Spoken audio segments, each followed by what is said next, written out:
मायका या ससुराल। रितिका, रितिका कहाँ हो तुम? मेरी कॉफी और ब्रेड कहाँ है? मुझे ऑफिस के लिए देरी हो रही है।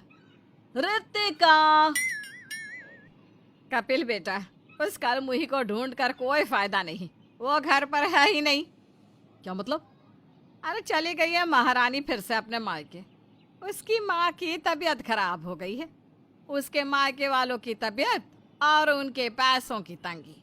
ये रोना तो जीवन भर कभी खत्म ही नहीं होने वाला। तंग आ गई हूं मैं तो। बेटी धर्म से बहू का धर्म निभाना छोड़कर ये तितली बनकर कभी इस फूल तो कभी उस फूल पे यही करती रहती है। रितिका की शादी कपिल से हुई होती है। ससुराल में सास राजलक्ष्मी, ससुर अनुपम होते हैं। रितिका एक बहू होने के साथ साथ एक बिजनेस वुमेन भी होती है और वो शहर की एक अच्छी कंपनी में काम करती। रितिका के मायके में उसकी माँ गीतांजलि, पापा ब्रिजेश, छोटा भाई अश्विन जो कॉलेज में पढ़ रहा होता है और दादी सुहासिनी होते हैं।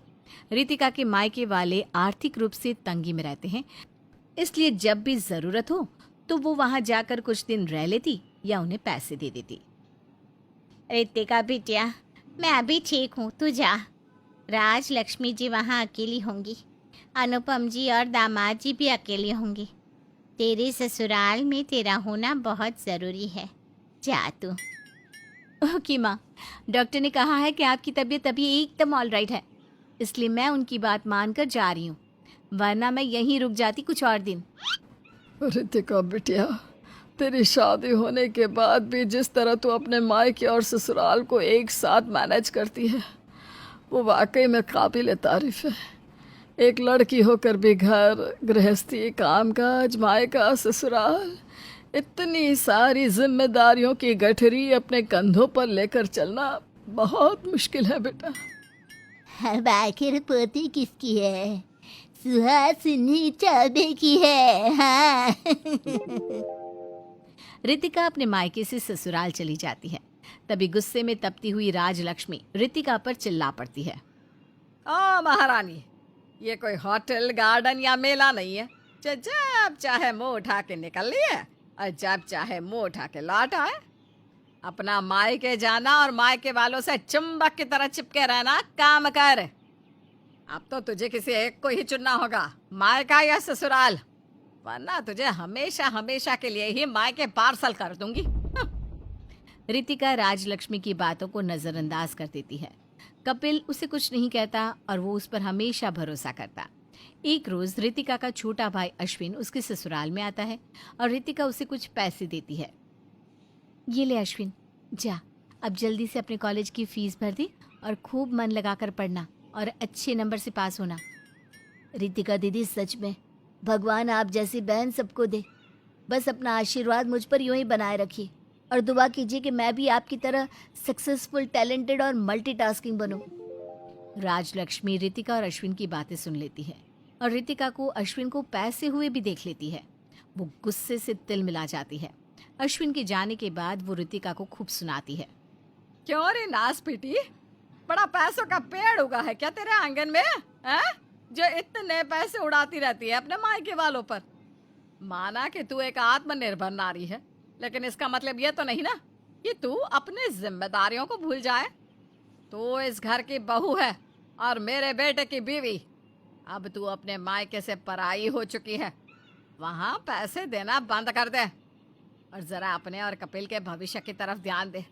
आने वाले कल में तुम दोनों का बच्चा होगा, उसकी परवरिश, उसका खर्चा, उसका भविष्य, वो सब भी तो देखना है ना। ये नोट पे नोट खर्च करती रही अपने मायके वालों पर तो खुद ही अपनी गृहस्थी को आग लगा देगी, समझी? बिना कुछ कहे रितिका चुपचाप सब कुछ सुन लेती है और राजलक्ष्मी कपिल को भी भड़काती है। क्यों? अरे हैरान मत हो बेटा, ये तो तेरी बीवी की बहुत मामूली शिकायत है। ऐसे तो उसने न जाने कितनी बार नोटों की गड्डी भर भर के अपने मायके वालों को बांटी है। अब से तो हमें उसकी कमाई का भी हिसाब रखना होगा। हाँ माँ, आप सही कह रही हो। एक बार दिया, 2 बार दिया, 3 बार दिया, समझ में आता है, लेकिन लगातार अपने घर वालों को पैसे पहुंचाते रहना, ये तो सही नहीं है। और फिर तब से कपिल और राजलक्ष्मी इस बात पर कड़ी नजर रखते हैं कि कि कहीं रितिका ने अपनी तनख्वाह में से मायके में कोई पैसे तो ट्रांसफर नहीं किए ना। कपिल आए दिन रितिका के बैंक अकाउंट का स्टेटस चेक करता रहता है। ऐसे ही एक दिन फिर से राजलक्ष्मी रितिका को अपनी माँ गीतांजलि को कुछ पैसे और सामान देते हुए बाजार में देख लेती है, और जब रितिका वहां से चली जाती है तब राजलक्ष्मी गीतांजलि के पास जाकर उससे कहती है, गीतांजलि जी, आप बस भी कीजिए। माना कि आपकी बेटी बहुत कमाती है, इतने ऊंचे दर्जे पर काम करती है, पर आप ये बात मत भूलिए कि वो अब हमारी बहू है और वो आपका पराया धन हो गई है। ये यूं बार बार पैसे मांगना और पैसे लेना शोभा नहीं देता आपको। लेकिन वो दरअसल अब झाड़ू की तरह कोई सफाई मत दीजिए।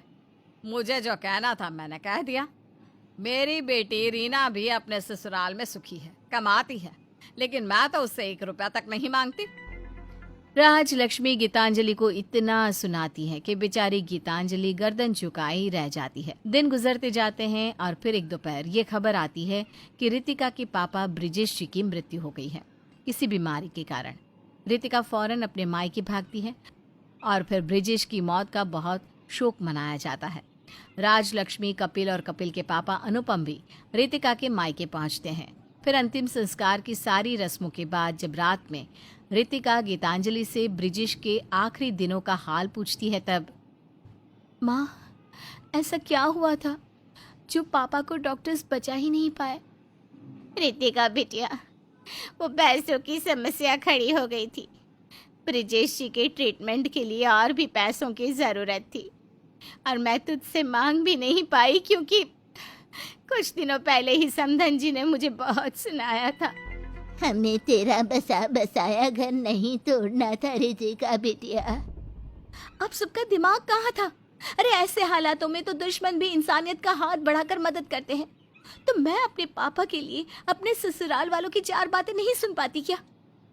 ये आप लोगों ने बिल्कुल अच्छा नहीं किया, बहुत गलत किया। माँ, दादी, अश्विन और उससे भी ज्यादा बुरा माँ जी और कपिल ने किया है। रितिका अपने ससुराल जाकर अपना सूटकेस बैग पैक करती है और ससुराल को छोड़कर जाने का फैसला लेती है। जाते जाते राजलक्ष्मी और कपिल को गुस्से से कहती है, माँ जी, कपिल, ये जो कुछ भी आप दोनों ने किया है ना मेरे साथ और मेरे मायके वालों को जो सुनाया है ना, वो बहुत बहुत गलत किया है। माँ जी, आपकी इन सभी हरकतों के कारण आज मेरे पापा हम सबके बीच नहीं रहे। मैं उनके इलाज के पैसे दे नहीं पाई और माँ आपके खौफ से मुझसे पैसे मांग नहीं पाई, बस इसलिए कि मेरी गृहस्थी बर्बाद ना हो और आप लोग मुझे डांटे ना।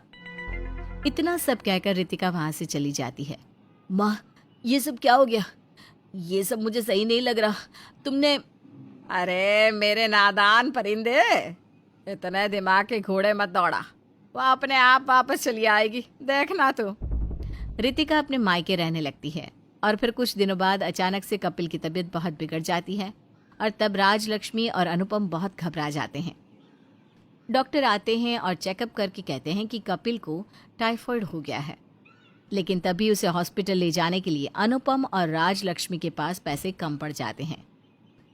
कपिल की सैलरी भी नहीं आई अब तक, मेरे पास भी ज़्यादा पैसे नहीं बचे। अब हम क्या करेंगे राजलक्ष्मी? वही तो, अभी हाल ही में कपिल ने सारे EMI चुकाए हैं और राशन और बिजली का बिल भरा है। घर पर पैसों की कमी पड़ जाती है और जब राजलक्ष्मी अपनी बेटी रीना से पैसे मांगती है तो, माँ, मैं पैसों की हेल्प नहीं कर पाऊंगी, मेरे ससुराल वाले मना कर रहे हैं। ठीक है बेटिया। अनुपम और राजलक्ष्मी बहुत चिंताग्रस्त हो जाते हैं। तभी अचानक से वहां पर रितिका आ जाती है और वो पैसों की मदद कर अपने पति को हॉस्पिटल ले जाती है, उसका इलाज करवाती है। कुछ दिनों बाद जब कपिल ठीक हो जाता है तब हॉस्पिटल में, मुझे माफ कर दे रितिका बहू, मैं गलत थी। तुझे हमेशा से ही अपने मायके वालों से दूर रखा मैंने, लेकिन मुझे अपनी गलती का एहसास तब हुआ जब मेरी अपनी बेटी के ससुराल वालों ने उसे हमारी मदद करने से इनकार कर दिया। समधी जी की मौत की जिम्मेदार मैं हूँ। मैं बहुत बुरी हूँ, बहुत पापी हूँ। तू घर चल बेटा, मुझे तेरी याद सताती है। बस माँ जी, बस, आपको अपनी गलती का एहसास हो गया, यही बहुत है मेरे लिए। बस एक बात इस समाज को समझनी चाहिए कि जब एक लड़का शादी के बाद भी अपना मायका और ससुराल संभाल सकता है, तब एक लड़की भी अपना मायका और ससुराल क्यों नहीं संभाल सकती? वो बिल्कुल संभाल सकती है। लड़का और लड़की दोनों बराबर हैं। अगर लड़की ससुराल से मायके में पैसे दे तो इससे ना तो ससुराल वालों को कोई प्रॉब्लम होनी चाहिए और ना ही इस समाज को। राजलक्ष्मी और कपिल रितिका से माफी मांगते हैं और फिर रितिका फिर से अपने ससुराल में लौट आती है।